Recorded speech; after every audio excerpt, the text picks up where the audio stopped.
Welcome into SportsZone. I am your host, Josh Conrad. We have another great show for you guys this week, including an in-depth preview of Mean Green Madness. We'll take a look at the Mavericks are going to go 0-82 this year, and we will fill you in on the college football games you must watch this weekend. But first up, it is the week before Halloween, and you might still be looking for your costume when you're out to your parties and whatever else you do on the weekend. Well, the scariest costume this year in Denton might just be if you put that Florida Atlantic jersey on and walk around the football complex. Halloween did come early for the Mean Green as North Texas lost 69-31 to Florida Atlantic and Lane Kiffin, as the Owls amassed 804 total yards to absolutely dominate the Mean Green. Here to help me break down the disaster in Boca Raton is Shelby Whitley and Jackson Donovan. Now, Shelby, we will start with you. What happened to the Mean Green this past Saturday? Listen, we knew going into the game that Florida Atlantic was going to put up a lot of points. To counter that, we needed our stout offense to put up a lot of points too. But due to the turnovers early in the game, it took us out of the game. Also, we needed Trevor Moore to get into the red zone so we could have more points on the board, but we didn't have it. We didn't put him in that position to let us, keep in the game. I think the one thing you have to look at is the fact that UNT completely moved away from their tempo they've had this whole year. The one thing that's always been a constant is 20 to 25 carries with Jeffrey Wilson to start the game. Once you get through that, then you can move into the passing game. You have the play action that takes a little bit of stress off the offensive line and the wide receivers. Today, in that game, it didn't happen. You had 11 carries from Jeffrey Wilson. Yes, the team as a whole carried it 30-plus times, but when you have Jeffrey Wilson in the background, who's had 3 200-yard-plus games and has been in the top 20 in rushing the entire season in the NCAA, you have to go to him first. When you have Mason Fine, who's a young quarterback, throwing it 47 times, you're going to have a lot of risk going into the game. And that's what happened. The team ended up not being able to keep up in Boca Raton, and giving up 800 yards of total offense on defense doesn't help either. Well, let's see what Seth Luttrell had to say about that Florida Atlantic game. Here's Coach.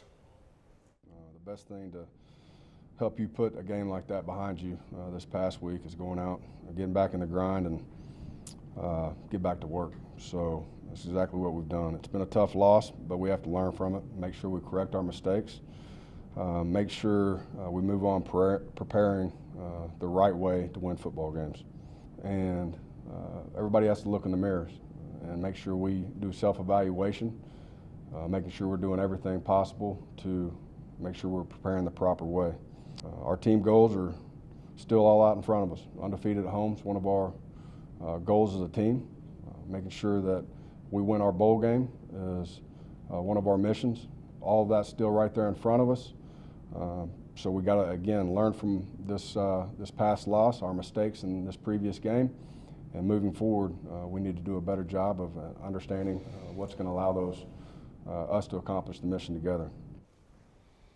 I'm going to guess that's not a fun locker room to be in right now for North Texas.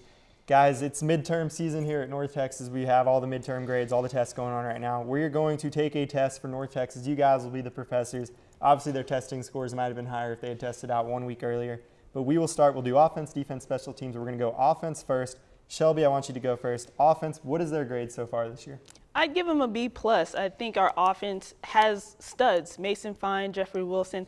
They have 36 points per game. They're averaging 487 yards per game. I would, however, like them to be more adaptable in the game. Whenever guys key in on Guyton, whenever they shut down our run, other guys need to be able to step up in that offense. I'm going to give them a B+ as well, but I'm going to have it being drugged down by the offensive line. When you have Mason Fine and Jeffrey Wilson, who've been in the top of their class in the different categories for just Conference USA, we're just going to look at Conference USA. Whenever you have an offensive line that hasn't been able to keep up, just imagine what Jeffrey Wilson's been able to do if he had a decent offensive line. And I know I talk about those big guys up front a lot, and they have had some incredible games. But when you talk about this last one where Jeffrey Wilson had 40-plus yards of offense, it's disconcerting. So I'm giving B+. You guys are tough graders. I'm going A+ or A- for the offense. I think they've been good this year. A little inconsistent at times. It's cost them some games. We'll switch over to the defense. Jackson, we'll start with you. What's your grade right now for the defense? F+. I'm going to give them an F+, and only because of the defensive stand at the end of the game against UTSA. When you can get a stop like that, you show Conference USA that when crunch time comes, you can make it count. And they gave the ball to the offense with a minute left, which nobody thought was going to turn out well. We ended up winning the game. But for me, when you just coming off, I know it's fresh off of the losses last weekend, but when you give up 800 yards of offense on the opposition team, you're going to get an F. My grade is just a little bit better. I have them at a D. I think that our defensive ends are the problem here. They're getting burned one too many times. We have multiple games where they're getting burned on multiple deep balls, and they're not giving our front seven enough time to get to the quarterback or to disrupt the run, which they're very capable of doing. And I think one thing for the defense watching it this year is they don't get turnovers like they did last year. I think last year the biggest memory I have of the team is all the pick sixes and all that stuff. We don't seem to get that this year. Really quick, special teams. We know what grade this is. Jackson, what you give them the special teams? You are so up on building them a statue. Trevor I'm not Moore, there man. yet. I'm not there yet. Yes, they've been doing well. When you can have, multiple games of 15-plus points coming from the special teams, I'm good with that. But Trevor Moore's good, but I'm not giving him the golden spike. I'm there. He's 11 and 12 on the season. Like, what more does he have to do? Yeah, 12, what more does he have to do? 12 12. We should be, how there's like DBU, there's linebacker U. We should be kicker U. North Texas, where the best kickers come to go. All right, Josh. We'll see how it goes. After the break, though, we will switch from the gridiron to the hardwood as Mean Green Madness is just one day away. A full preview of North Texas basketball coming up next. Listen. All it took was someone who would insist that I just try. Suddenly, everything was turned around because they judge you. You tell them, I don't need this. No one is going to understand. Unless they've been through it, how can they? Then one day you realize, You feel so hopeless. I need help. I need help. You feel so hopeless. Then one day you realize, Unless they've been through it, how can they understand? I don't need this. No one's going to judge you. suddenly everything was turned around because they insist that I just try. All it took was someone who would just Listen.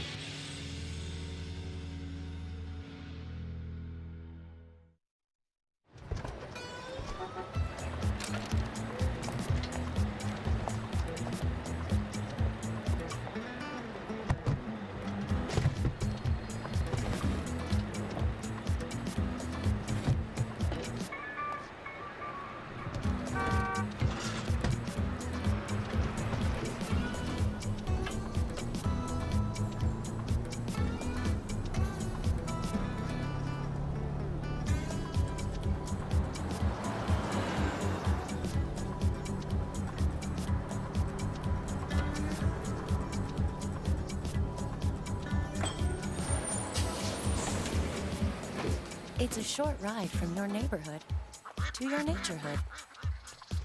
Find fun activities to do, like boating and biking, or camping and hiking, plus much more.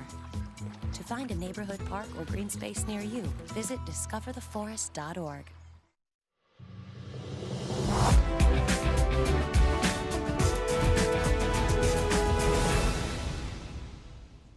Well, last year was a tough one for the North Texas men's basketball team as they went 8-22 overall, including 2-16 in Conference USA play, which resulted in parting ways with former coach Tony Benford and bringing in current coach Grant McCaslin from Arkansas State. McCaslin does bring a lot of hope into this men's program that they can turn around their recent struggles, kind of like the women's program and Jaylee Mitchell, who's brought nothing but hope into this North Texas women's basketball program. Going 12-19 last year, but winning 8 Conference USA games. All this hope will be on full display Thursday night, 7 p.m. inside the Super Pit when Mean Green Madness hits the court.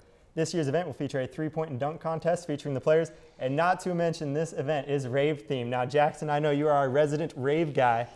How excited are you for this? And are you even caring about the basketball, or are you there for the rave? Yeah, I'm there for the neon colors. Give me my glowing beads, and I'll be happy.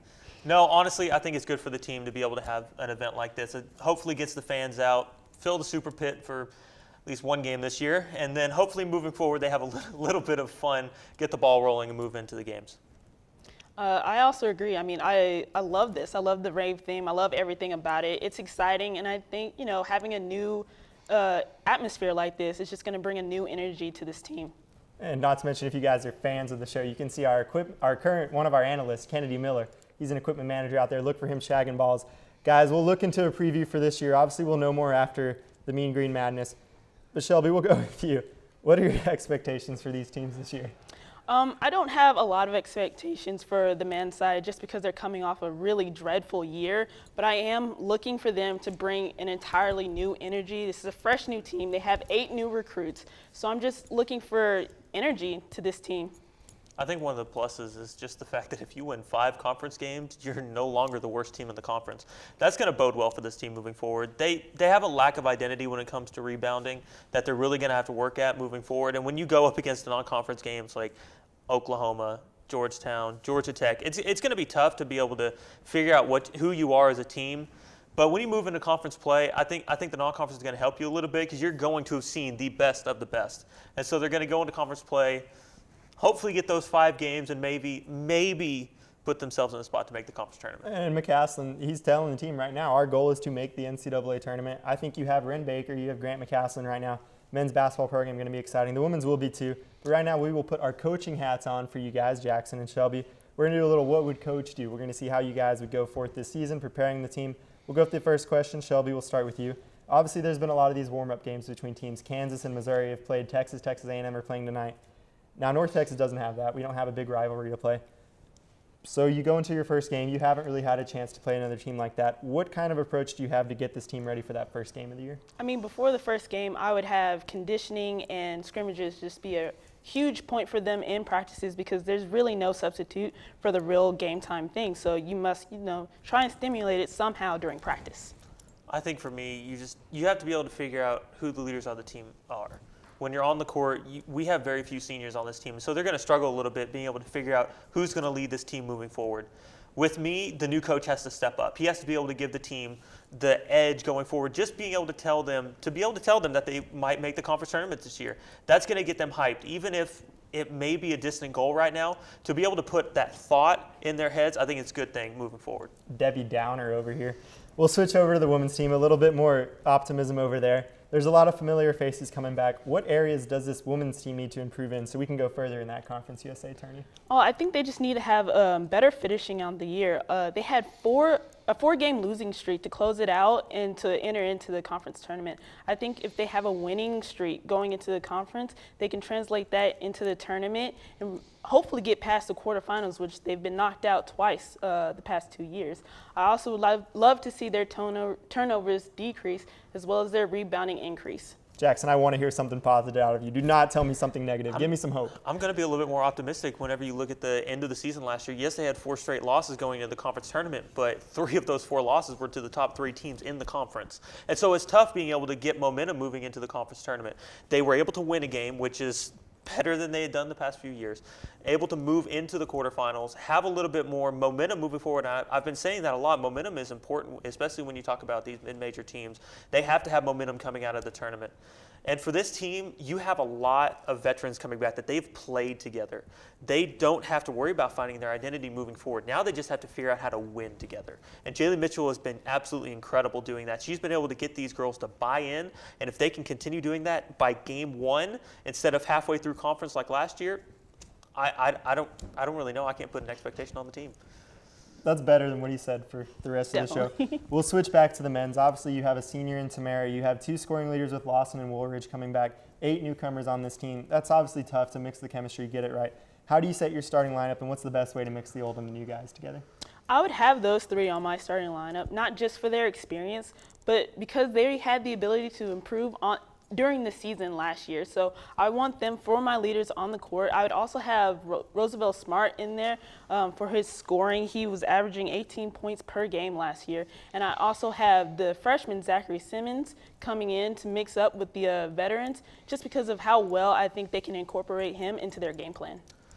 I'm going to talk about the wily vets on the team, the 2 sophomores I have in my starting lineup of A.J. Lawson and Ryan Woolridge. You have A.J. Lawson, who was a first-team All-Freshman Conference USA last year, which he was the lone bright spot on this team. Then you have Ryan Woolridge, who was 3rd in Conference USA among freshmen in points per game. I understand that that's kind of a reach when you look into the analytics of the conference, but you have to be able to put your bright spots in the starting lineup. You don't have many seniors on this team. You have to be able to look at your not the youngest group and be able to put them in the leadership and tell them, okay, you're no longer freshmen. Step up. This is your team. think you guys are underselling these teams. Both teams are going to make the tournament this year. Bold prediction, write it down, take it to Vegas, take it wherever you want to gamble, take it to Oklahoma, right on the border. Both teams making the tournament this year. We'll see if my prediction will come true this year. There is a lot of excitement for college basketball season to tip off, unless, of course, you're Rick Pitino or a Louisville fan. But coming up next, we go back to the professional level and check out what kind of a start Dennis Smith and the Dallas Mavericks are off to, right here on SportsZone. Okay, so we drowned the fire, Yep. stirred it, drowned it again, and now just feel if it's cold. Yeah. Cool.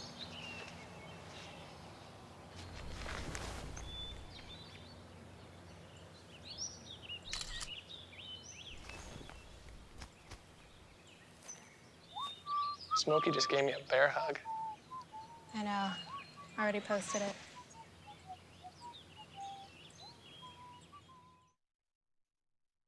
Hey, look, it's those guys.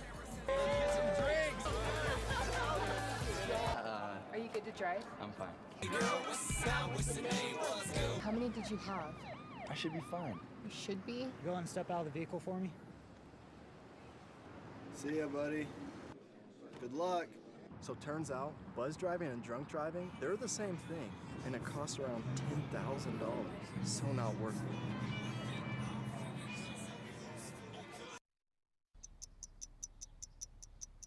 I understand.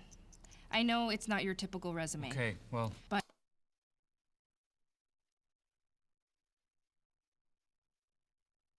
candidate. But I've been working double shifts just to pay for books. I've been raising my 2 little brothers. I'm determined, driven, motivated.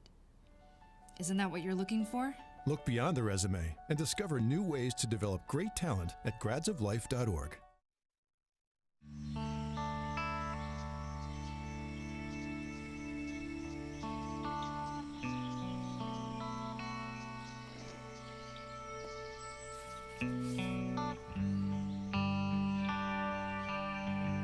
This is the moment I knew his future had no boundaries. There are some moments only the forest can inspire. Find yours at discovertheforest.org.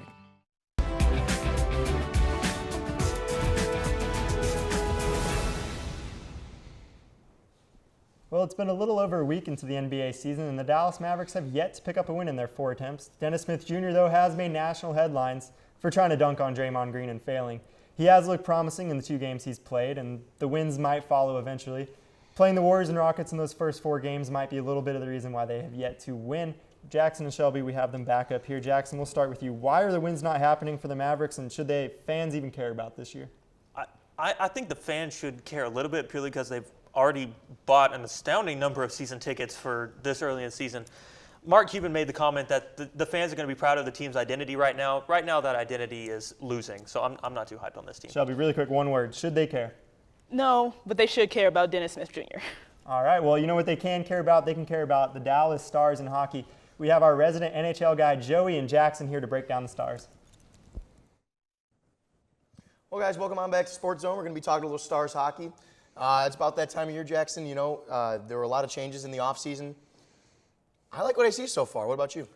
I'm a little bit hesitant. I think it's good that the Stars are trying to go bigger this year. However, when you add a guy like Mark Mathot coming in on the offseason, everyone talked about him being the saving grace, having a little grunt to the team. Thus far, he has 4 shots on goal through the entire season. And right now, even though they're at 5-3, he hasn't done much. And right now, the money's kind of going down the drain. Yeah, I see what you're saying. I know when you pay a guy like that to come in and kind of do the role that he was doing in Ottawa. The way Ken Hitchcock has this team set up is more of a defensive style. With Lindy Ruff, it was more run and gun, kind of go out there, put the puck in the net, keep the puck out of your net, and we'll win games together. But with Mathot in Hitchcock's system, he doesn't need to be a goal scorer or put up 20 points a year to contribute to the Stars team because I feel they have enough firepower to do it. And I agree. I'm not worried about him getting tons of goals, having 20 goals a game like you said. However, when you're almost to the first marker of the season, when you kind of look and see how the team's going to do this year, we're almost 10 games in. 4 shots on goal. His plus-minus is 0 right now, which honestly is kind of good.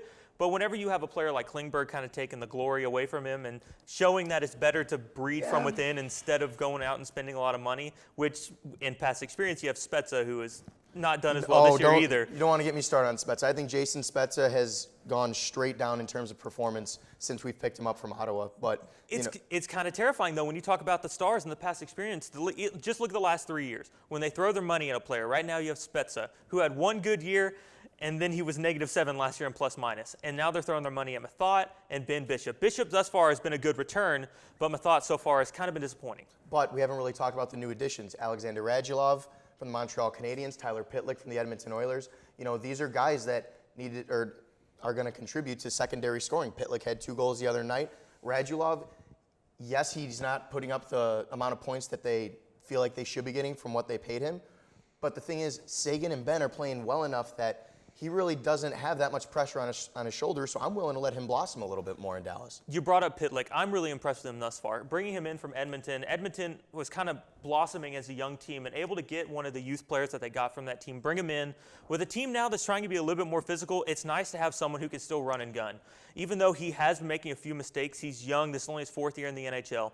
Being his first year with the Stars, he's done well so far. Right now, he's 4th on the team with points. I'm looking for him to blossom a little bit. Yeah, and I think the other thing we really need to touch on is the goaltending situation. We got Antti Niemi out of here. We bought him out. But the backup position with Kari Lehtinen, if Bishop goes down, we're not very deep back there. I mean, we're looking at that situation right now. Whenever you have Ben Bishop, he's a 6'6" goalie. He is one of the greatest presences in the net you can have. Huge. Even when he's having an off night. When you just look and he goes down to a butterfly and you still can't see the net, it's great to have on your team, especially when you see the defenseman coming in. But when you have to go to Kari Lehtinen as your backup, and in 2 games, not even 2 full games, 15 minutes in the Las Vegas game, and his highest save percentage is just over 81%, that's a little unsettling when you look at the team. I'm not worried about Bishop, even though he is injury prone. I'm just more worried that Hitchcock's going to overplay him, or just because he knows that there's very, very little depth at that position. So it'd be interesting to see as the season goes on and as the season starts to kind of unfold and the team gels a little more, what happens if one of those guys between the pipes goes down? I worry the same way. Whenever you look at teams that, even if they have their star-studded goalie, even with Jonathan Quick in LA, it's a great example. They were able to groom him, and he ended up turning into a USA Olympic goaltender. But you still had Martin Jones as his backup for a while there. Even whenever you have to go to the backup every 3rd night or 4th night if you really want to stretch a goalie, you need to have someone who's reliable. You're looking at now Dallas has a situation, and with Pittsburgh with Niemi in the backup, you're seeing the same thing going with them. And so you want to see the Stars not kind of overwork themselves. They need to figure out what's going on with Kari. Yeah. And just a couple other things we wanted to touch on real quick was the new rule changes to the NHL this year that fans are probably going to be looking at. They're very minor, but they could end up having a big impact along the way. So basically what happens now is that if a team challenges a play and they get it wrong, it's a penalty. So it'll end up costing some teams later on. I don't like it. I think it's ruining the flow of the game, but we're just going to have to let it go. It is the first time they're doing it, so we'll see how it goes. All right, and that'll do it for us. Hopefully the 5-3 Stars can keep this ball rolling and try and move up the ladder in the Central Division. All right, thank you guys for that insight. Jackson, I got to say, I do like this suit better on you than that one you wore in the video. But we'll see the Stars play the Oilers tomorrow at 8 o'clock, and the Mavericks will take on the undefeated Memphis Grizzlies tonight at the AAC, 7:30 on that one. Coming up after the break, though, we will tell you the college football games you must watch this Halloween weekend. I rescued Toast from a shelter in 2011. I love Toast because she's a lazy diva. Toast does whatever she wants, obviously. She's sleeping right now. She's an epic snuggler. She's so comforting. She's so loving. Toast makes me laugh. When I walked into the shelter, I knew right then that she was special.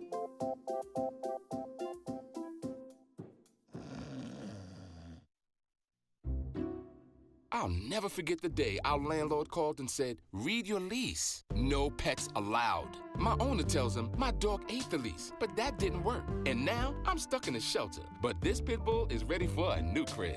I'm loving, loyal, and play well with others. So don't be intimidated by all my muscles, because the biggest one I have is my heart. That's right, I said it.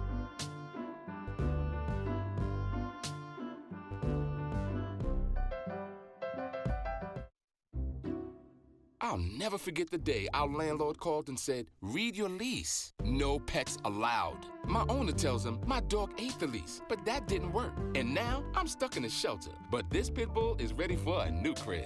I'm loving, loyal, and play well with others. So don't be intimidated by all my muscles, because the biggest one I have is my heart. That's right, I said it.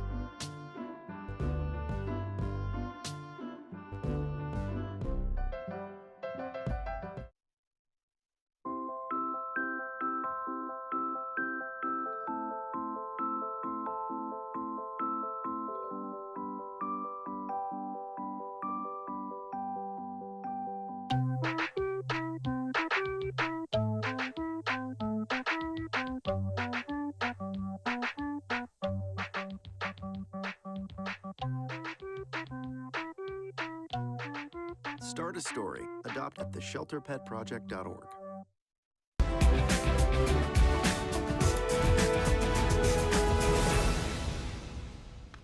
Well, guys, this past weekend's primetime games both turned into blowouts as Michigan and USC were no match for Penn State and Notre Dame.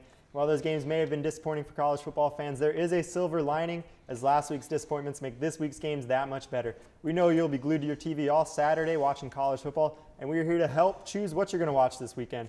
Guys, we have Jackson Shelby. Jackson, we'll start with your games. What are you watching this weekend? Give us your top 5 games. I'm going to give a little curveball in my top 5. I'm going to have number 1. I'm going to have Penn State. I think they're going to win this game and put themselves in position to run the table. If they can win this game, I have them in the college football playoffs. Watch for them to possibly bring a national championship home. Moving down, I think North Carolina State actually has a chance to upset Notre Dame. It's tough to win at Notre Dame, but I think this could be a chance. The next game, number 3, I understand not many people are going to be watching it. It's Texas and Baylor. You know what year it is, right? I get that. It's Texas and Baylor, but look for Baylor to just really want to win this season. They have to improve their resume, and I think Texas and the Big 12 is the one team they can do that against. Then we move down. We have the undefeated Miami. Trust me, you'll have your moments to talk in a little bit. We have the undefeated Miami right now. They're going to a kind of underachieving North Carolina. I see Miami winning this game, and look for them to give Clemson a run for their money in the ACC championship. And then as my number 5, this is my number 5, but I see this as the number 1 upset alert moving through this week. Besides Texas at Baylor, of course. No, I'm honestly, I still think this would be a bigger upset. I'm going to have Iowa State going up against TCU. Iowa State has proven that they are a scrappy team. Yes, they lost to Texas, which is not a great loss. But going up against TCU, I think TCU is going to be a little bit high and mighty on themselves. Going into Iowa State, that has proved to be a challenge this year. So I see Iowa State having a chance. No, just no. Shelby, give me some better games in this joke list. All right, listen, my top 5 isn't as creative as Jackson's, but it's still a great top 5. Listen, on Tuesday, the selection committee will be getting together to crank out their first selection. So I think these are all the games that they're going to be looking at. My first game will be the biggest game of the year, Penn State at Ohio State. Now, Saquon Barkley, he's going to be a big name during this match, but I really think the matchup here will be Ohio State's offense against Penn State's stout defense. Also, at my number 2, we have TCU at Iowa State. Gary Patterson's defense will be taking on Iowa State, and look for them to disrupt the rhythm that Iowa State has created so far with Kemp. Also, at my 3, I have Texas Tech at Oklahoma. Oklahoma is scraped by with wins with K-State and with Texas. Listen, if they go into this game with an air raid, with an offensive blowout, look for Texas Tech to scrape out a win. With my number 4, I have Notre Dame at NC State. This is going to be a dogfight until the end, especially since Notre Dame is very one-dimensional right now. And at 5, I have Georgia Tech at Clemson. Look for Clemson to rock back from their loss. They haven't had back-to-back losses in 2011, so look for them to put a stamp back into their playoff race. All right, let's go ahead and flash my games up there. Jackson, I will give you credit for the Texas-Baylor game. It's kind of like you were kind of kiss up to me a little bit, get one of the teams I follow because up there. Texas is going to lose. You notice Ron hasn't been on the show since he picked against Texas, so watch out, Jackson. I'll run you through my games really quick. Penn State, Ohio State, everyone knows the biggest game of the week, College Game Day. There's 3 pregame shows being broadcast from Columbus Saturday. Watch out. TCU, Iowa State. I think Iowa State's really underrated. TCU going in there. Obviously, they play Texas the week after. Maybe they look forward past Iowa State, but a big game there in Ames. Oklahoma State, West Virginia, an Oklahoma State team that survived Texas last week. Shouldn't have won that game. Sam Ehlinger threw that ill-advised pick there. West Virginia's, I think, a really good team. Will Greer's a great quarterback. Dana Holgerson. It is 11 a.m. though, so West Virginia won't be too loud, won't be too tough for Oklahoma State. And Texas Tech, Oklahoma, Baker Mayfield is one of the most fun players to watch in college football. That Oklahoma-Kansas State game last week was one of the best games of the weekend. And then 5th, you guys didn't even talk about North Texas. Old Dominion, North Texas. I know that's what everyone in here will be watching. Guys, Old Dominion, North Texas. It's 5. It probably should be number 1. I mean, that's my list. We'll see what happens. That is all the time we have, though, for you guys here on SportsZone today. Thank you for Jackson and Shelby for joining me. Thank you for everybody behind the scenes for watching. And make sure to check out our Twitter at NT SportsZone. Check out the Overtime podcast that'll be tweeted out from there. Check out our YouTube page for past shows. And don't forget, Mean Green Game Day comes your way at 3:30 p.m. Central Time this week on NTTV and live streamed on that YouTube channel. Also, for the week, thank you guys again for watching, and we will see you next week.